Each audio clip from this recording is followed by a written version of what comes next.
start with a welcome to public comment. We'll review the agenda. 3, if we have minutes to review and approve, we'll approve those. Number 4, we'll take the parent petition from the chair of the board and executive director. Item number 5 will be the session for negotiation of a new contract with the executive director, in which case the board will vote to enter into the executive session. When the board returns, executive session will indicate if the agreement has been reached, that the agreement will be ratified by the attorneys who then sent that to the board for approval. That means is that whatever agreement we have, there will not be a vote after the executive session terminates because the attorneys will finalize the document. So we do have a contract which will then be voted on at the next meeting. In the case, excuse me. Yes. Can you speak up a bit? I'm sorry. Much bigger room. It's very hard to hear. Understood. Okay. Thank you. I was going to say the same thing. Yeah. Thank you. Okay. We're just going to wait for Tony for 1 more minute. Good. We have the public comment. Okay, that's fine. Why don't we welcome everyone? Welcome everyone. If you want to go ahead and have a public comment, we have this time for public comment. We ask that everyone keep their public to be recognized first, and then keep your statement to about 3 minutes if possible. So, wait till everybody sees. well, I'm happy to do that. Sure. My public comments, I think we should wait until the entire board is here for public comment.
I have forms here from the court. I sent it to the DESC, and they told me I have to hand you a copy. So I'm here with him. This is about my daughter's IEP. It was in violation because she never received her summer program help. Just like to note for the record that we do have a state mandate not to disclose identity to protect the privacy of students. So the board will review this. But it is not advised to bring privacy issues that are impacted by IEPs at this particular forum. The best place to do it is bring it before the school, which we will do. Well, I just want to make sure they didn't get lost, and that we all know that you got it. Thank you. Any other public comment? Yes. I would like to ask the board members who were here from the school's first year if they still remember parents picketing all summer long, going place to place, fighting to get the school open. Do you remember the trip to Malden and the last battle at City Hall? I recall the final battle at City Hall well, as my daughter and I were there that day. I also recall a very proud bunch of parents tooting their car horns, heading back to the school to finally see what we fought so hard for become a reality. I will give credit to Mr. Blackman for pushing parents to keep the fight going and not to give up, and it was his sole leadership that helped get the school open, and no one can question that. Along with Mr. Blackman, the first-year parents and staff made GCACS a wonderful place. It wasn't just a community, we were more like an extended family that had all suffered the same ordeal together and survived, which made the staff, parents, and the children bond more than any other school. Parents felt safe and the kids were happy and stable to be here, even on Saturday school.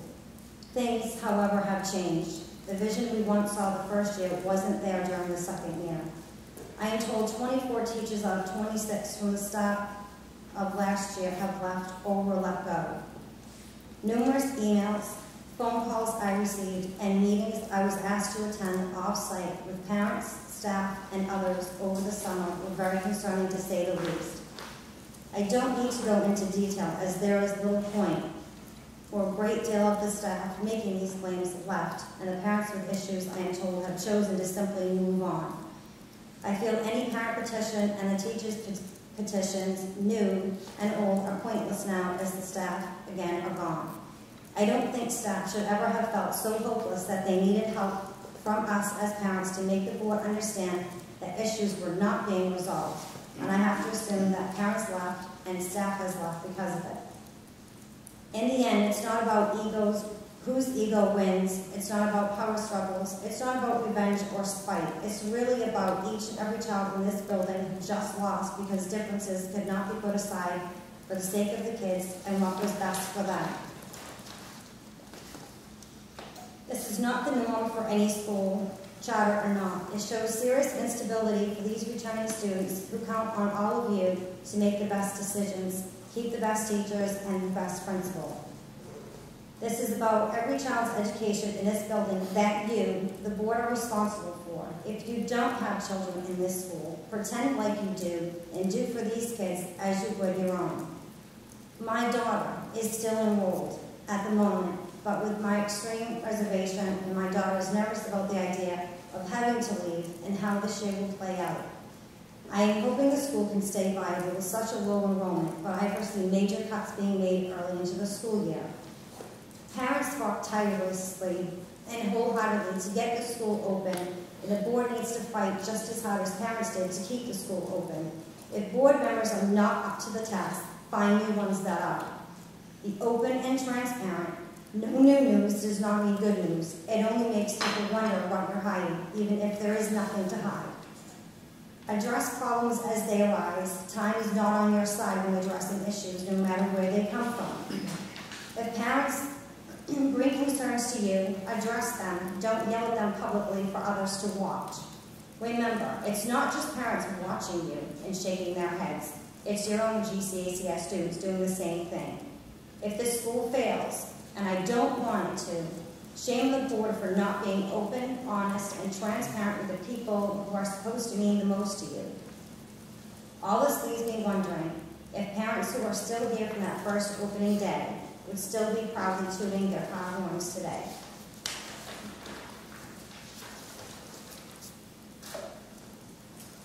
Thank you. Yes, please. I'm sorry, could you identify yourself for the film? Christy? Thank you, Christy. I'm Kathleen Daly. I'm a founding board member. I just wanted to make a couple comments.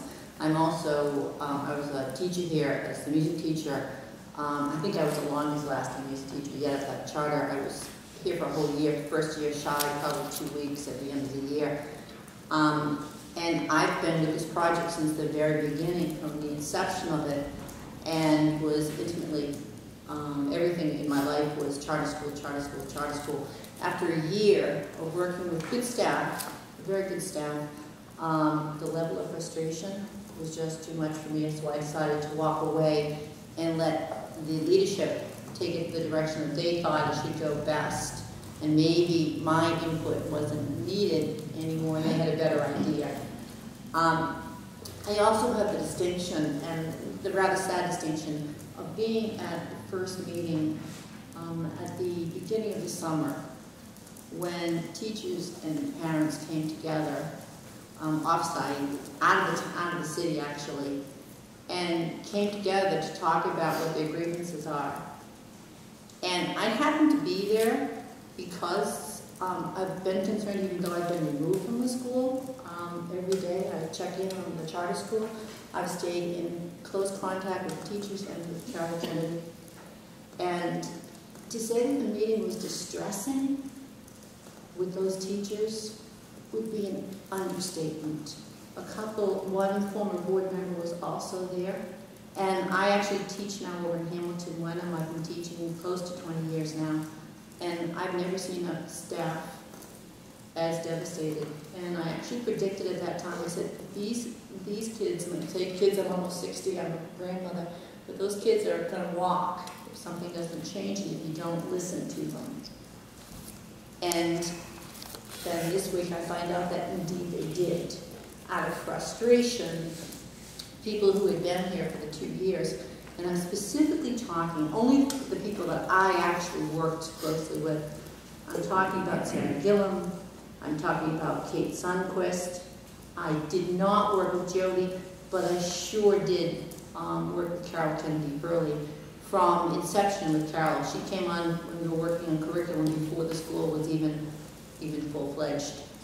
Carol was there.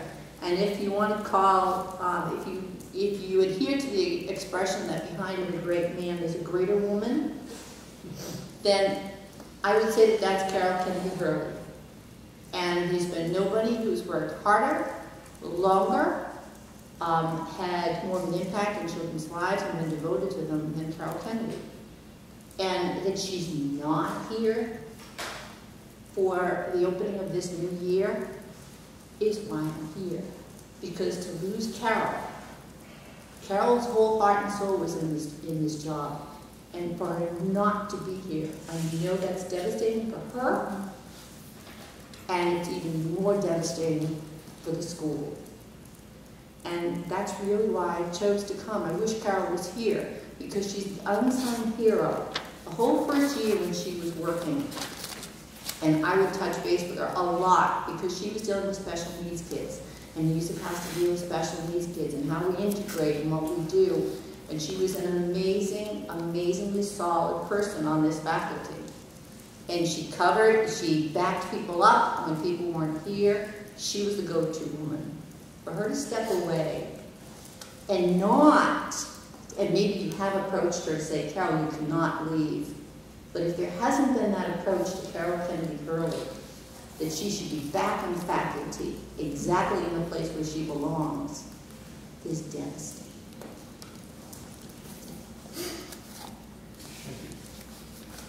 Any more comment? I just want to say, my name is Brianne Setti. I'm a current teacher at GCA, and I'm here because I support the growth of this school and the heightened communication between the board and faculty. Any other comment? Yes, I'm Pat Murphy, and I'm very sad to have been faced with the decision to have to withdraw my 2 daughters from this program. I had hopes. I was very committed, and I was hoping the charter school would become more, recover. And I hoped the board would listen to parents rather than threaten them. You said you were going to communicate with us, and that turned into a session of threats. Anyway, we're glad you're talking to us, but then to go on and threaten with lawsuits. We had no choice but to pull our daughters from the school. It was obviously not becoming what it was supposed to be. We had hopes. And I'm very sorry that we had to withdraw them for them and for the community that we used to feel.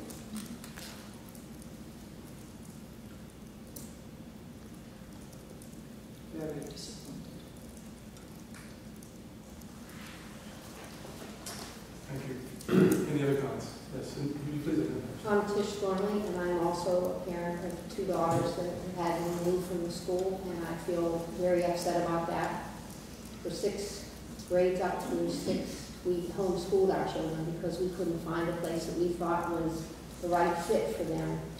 And then we found the GCA, and we thought, wow, this is really good, and this will be good. This will be a nice stepping stone from homeschooling into a good community and into a solid educational background. And I am so sorry to see what has gone on this past year. It's just devastating. Teachers, good qualified teachers, leaving the door constantly. And what Pat mentioned about, up there on the board you have, hear from all voices.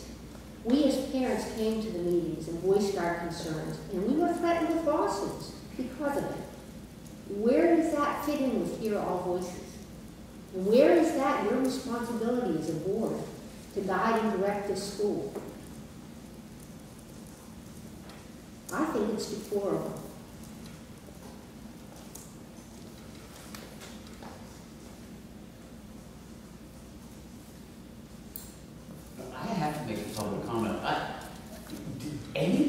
threaten you at a meeting for voicing your concern, or were threats given out for people that substituted petition things that went under the, because I gotta tell you, there's been a lot of almost slander and libel to Tony Blackman. His comment to the paper about suing, oh my God, his professional reputation was slandered, and it was all about substituting pages in the petition, not about someone saying, wow, we're not being heard at a meeting. That would be deplorable, and I have never heard that happen. Okay, that's my public comment. I have one minute. We gotta keep these to 3 minutes, so I can't start. I just have to say, out of all of us parents who signed that petition and who handed it to the board, the trustees, none of us went to the newspaper. So obviously, it didn't come from us. It must have come from you. Did you guys get threatened? Well, I won't get Come on, this is an open comment, please.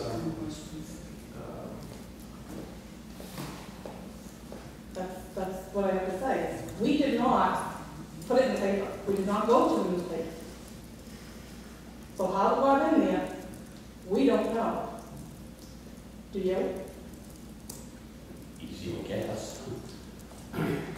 We clarified that night, and you had assumed it was us. Right. And I said nobody's name that was on that petition was quoted in that paper. It was a parent who had already gone to the paper that was quoted. So, but I guess that didn't, and then the threats came after that discussion. You weren't there at that meeting, Gordon. So you missed it, and I left early. I think you folks are raising a legitimate question. Unfortunately, we cannot have a dialogue about this right now because of the format here. I think maybe we need to have that dialogue.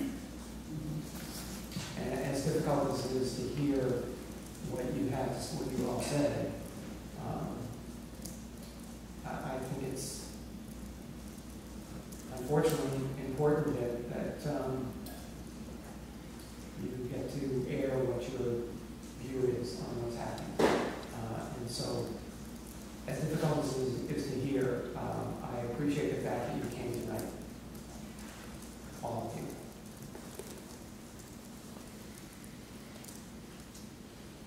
Any more public comment? Jason Crowe, in light of this comment, I would hope that the board would have learned a lesson from the last time we held a closed door meeting, and that any discussions about when school happened in a public forum, properly advertised, and held according to open meeting law, and not circumventing open meeting law by keeping a quorum of the board away from the meeting. These are public tax dollars that are being spent on the school, and if there is an ongoing issue with the leadership and the organization of the school, that is a public concern and should be had in public, like the school committee would have it in public, like the city council would have it in public. It's a public board, it's a public school, it's public dollars, and it needs to be a public discussion.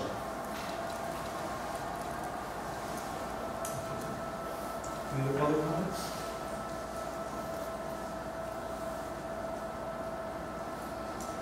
Great, that being the case, let's go on with the agenda. We'll review the agenda again. Welcome public comment. The agenda has 7 items in it tonight. 33 items is review and approval of minutes. There's an update on the parent petition. 5 of the session for negotiation of the new contract with the executive director.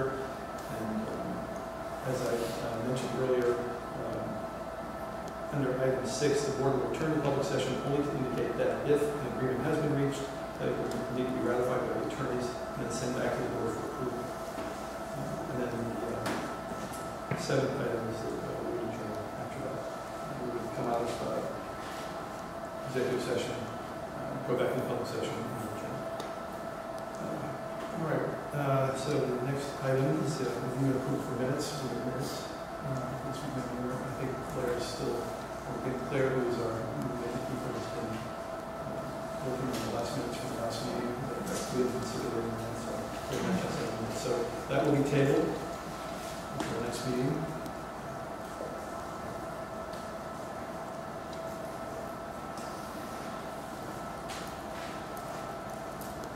Right. Agenda item number 4, the update of the parent petition. As you all know, there was a meeting on July 13th. That meeting was preceded by a meeting on July 10th, which was brought up in open comment. issues that was raised was that papers were inserted in the petition which possibly misrepresented what the signers had signed. They were not aware of those papers. In response to that, we did have the parents' meeting on the 13th to discuss what issues were there. We specifically asked parents to come forth with specific indications to substantiate. I'm sorry. I'm not in there too. I'm sorry. We did ask at the July 13th meeting for people to come forward with any evidence to substantiate some of the claims that were made in the full petition package. We also had asked the board approach the teachers, other parents. I know that there were several blogs that encourage people to go to the Attorney General's office and report any wrongdoings. It's been about 5 weeks since that happened. So far, there's not been a matter raised before the board. The board does have an obligation to investigate. We have been reviewing, as we will get from time to time, a response from a parent or a community member. At this point, we still have not had a substantiation of some of the major claims. We did note that there were several parents who did clarify situations that they were involved in, especially the GCACS and Spindrift, where there was no claim of child endangerment. We also had 2 parents from the signers petitions who retracted their statements. So at this point, we are more than happy as a board to review and take in specific information if we have it. But in the 5 weeks, we have not received the specific information to substantiate the claims that were made on the parents' petition. Chairman, how many actual parents signed the petition that had children in school? My understanding was that there were 4 current parents and 3 prior parents. And who were the 27 other names? I'm not sure. How many My teachers understanding is were that, there? my understanding is that there were some relatives and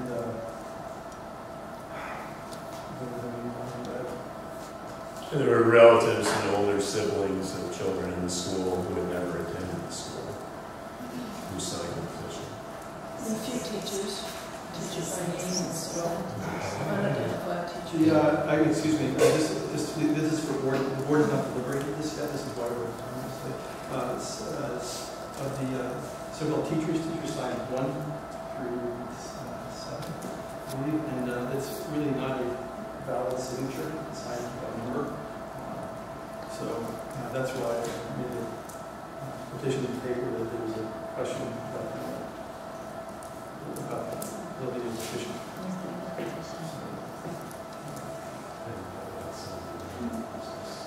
There was also a claim made about financial irregularity, and we've had our business managers review this, and there's been no finding of financial irregularity by our business manager, who also oversees the charge schools. Was this the meeting on the 13th, the first meeting that also it was suggested it was illegally held under open meeting law, and in fact the state has now said that it was fine? Is that There was a complaint filed. okay. And the complaint rejected, right? Yeah. It hasn't been, no, the complaint has not been, What was on the email? I'm sorry. Goldie away? No, that was, It went to the wrong department. that was a, No? it was comments. I can clarify this stuff for you. if you like. I'm sorry. That was Collins, that's on this asking. Yeah, I just Okay. asking for a response. That would be different now than the other. Okay, and that's really not on the agenda, okay? Whatever. I was just trying to clarify the meeting you were talking about, because I wasn't there. That was the July 13th meeting, was a meeting with the parents. Right, okay. Gotcha. Yes, Would it be helpful if we went through the points that were made and provide information about what the facts are regarding those points. In which respect they already have the actual Well, allocations? I know there was I'm just recalling the issue off the top of my head. I know there was one issue about whether MCAS results were withheld, which I happen to know was not the case. Thanks for bringing that up. That it's under state regulations, the MCAS results are released to the leadership of schools well in advance of when they're released to the public, so that if there are any irregularities, any issues with the data that comes out from the state testing, that there can be corrections before it goes public. So that happens every year. It happened this year. It happened last year. And there was some claim that evidently Tony had withheld MCAS results, but I think what was going on here was that he may have known what the results were, but he was not free to distribute that information. So I just think it would be helpful if we could go and address the issues that were laid out in the petition. You brought up the issue of child endangerment, which was at the very head of the list on the so-called petition. I will note that we were handed a sheet of papers that some people think now say they have no knowledge of. So I don't know who signed what exactly. And it's not clear to me that the people who signed these documents actually signed all of them or not. So it's very unclear to all of us who were involved, and including some of the people who even signed these, or purportedly signed these documents. But you raised the issue around child endangerment. That's a major charge against any school official. And for any teacher, for anybody who's leading a school, is a serious accusation. And it's been very clearly stated by people whose children were involved in that incident that the information that was based on was entirely false. It was a total distortion of what happened, and they've written a letter to the board that says that states that very clearly. They've said that in public, at public meetings, and I don't know what else they can do to try to correct the record on that. So, charges about child endangerment are serious charges, and it was very clear that those charges were unfounded.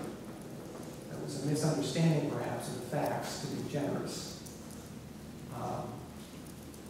We could go point by point and just address some of these, I think. Well, I think it's important for me, at any rate, that we have an outsourced business manager.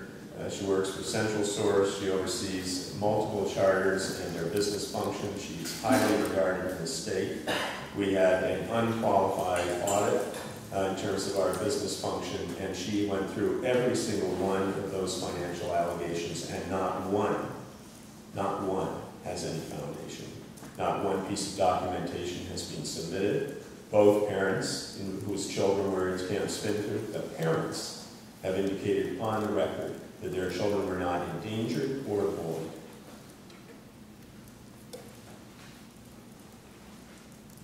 So for me, I have to state in this meeting that regardless of who submitted those allegations, to make such allegations and fail to provide any documentation, fail simply from civility or any humanity whatsoever to apologize to the professional who had these allegations made against him, is appalling. And for a paper to republish those allegations, knowing that no documentation has been submitted,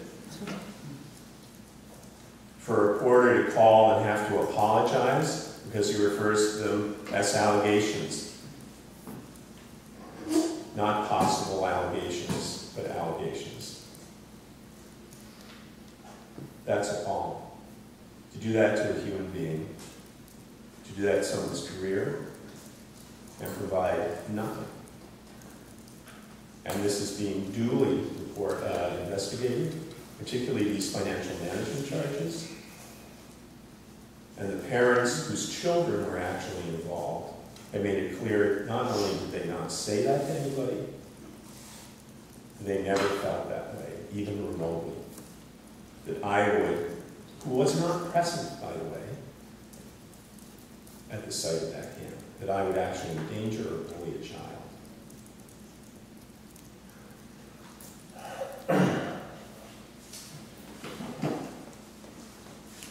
So I think, you know, if you look at the list of what was laid out on one of the pages that we were handling as a board,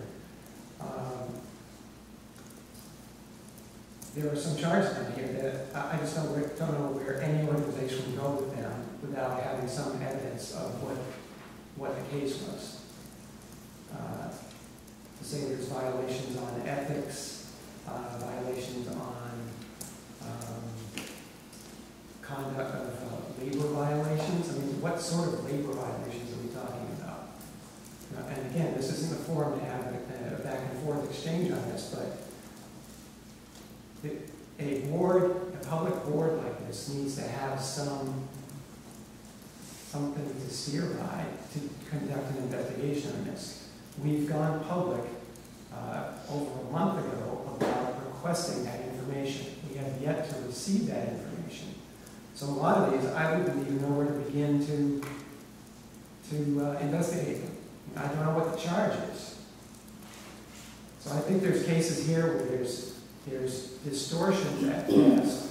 There's cases here where there's absolute false information. And there's cases here where we just don't even know what the charge is against the school or against our executive director. And we're being asked to somehow respond to that. So I think we've made a fair request to be presented with whatever information whoever it is may have on any of these, and we will gladly pursue that. But we also have a school to run. We have a school to open, and we have a lot of work to do. And we are paying attention to that. We have plenty of business to conduct in the course of doing this. And I don't mean to dismiss these charges because I take them as serious as anybody in Gloucester right now. But I'm not going to spend a lot of time on a bunch of unsubstantiated charges that are grouped together with charges that are clearly false and clear distortions. I don't have the time as a citizen or as a board member to do that. I have other work to do for this school, as does everybody else on this board. Is anybody working on a special ed program to fix that?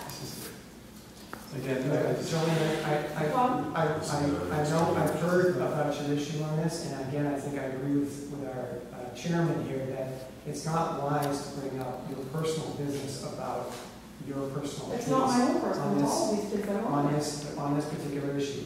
I have had conversations with Tony about this, and to my understanding, this has been resolved. So it's not that we haven't pursued it, it's not that there hasn't been any attention paid to this. And again, we cannot have a dialogue about these in this forum right now. We want to have to say, Dave, thank you for that last comment. I appreciate the fact that we want to try to allay concerns, but we also have to be aware the board is here at the board meeting to do the board's business. Our public comment time. I've never been here before. And I'm just I really have to ask that we I just want to know where it went from the parents being so close to this weird divide now. That's my statement. Okay, thank you for the statement. You're welcome. Thank you very much. Okay. If we could proceed. James, if I could just say one more thing. Yes. I have heard, and again, I really appreciate that all of you came tonight. All of us can feel the tension in the area tonight. And we know there's some serious issues. One of the major issues being about parent communication and about engaging the parents in the school. Those of us who poured our lives into making the school, as you have, Kathleen, as I have, know that that's one of the key elements of this school. And we have some work to do, and I think anybody sitting up here tonight would agree with you on that, and agree with me on saying that. So, to my way of thinking, given what I said a few minutes ago, My focus is on trying to make that happen, to make improvements, to be more of an inclusive school that reaches out to parents, that has improved communication with parents. And I'm doing whatever I can, and I know other members of the board are doing that as well. So any statements I've said tonight and anything you had heard tonight, I hope you will take as a statement of clear intention to make some improvements on the issues that I just mentioned. Thank you, Dave. If we may, in the papers is saying that we can always do a better job of communication, and I think that the board members here are all very accessible, easy to reach. If there's a question or discussion that needs to be had, let's have it. Right now, we have a fair amount of other board business to do.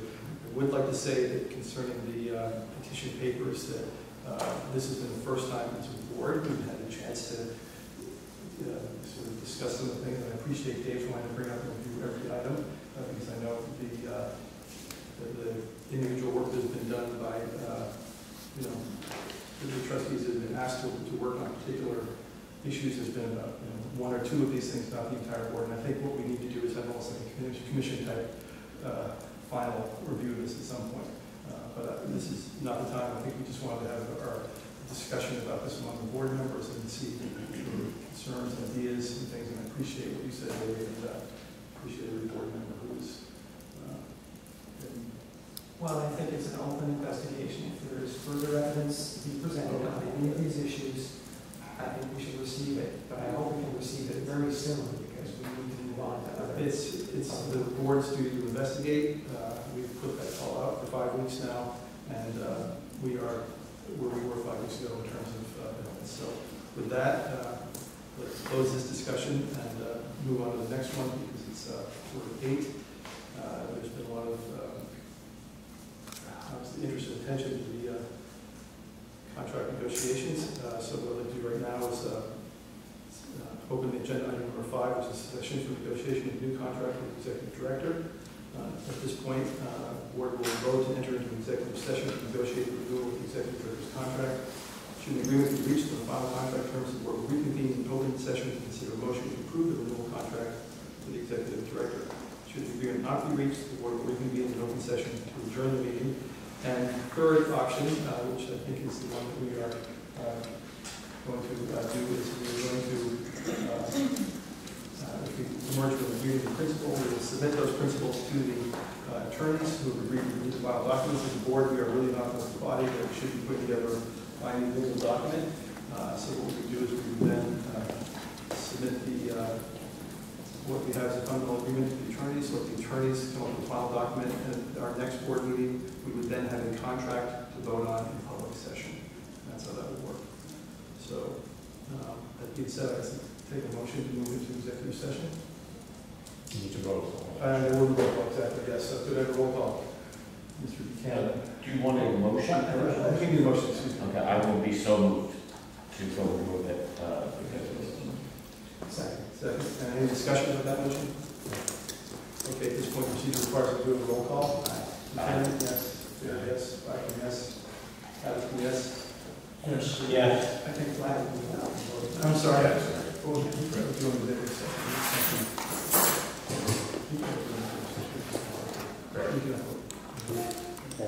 All right, that being the case, we'll now ask that we be allowed to go into executive session.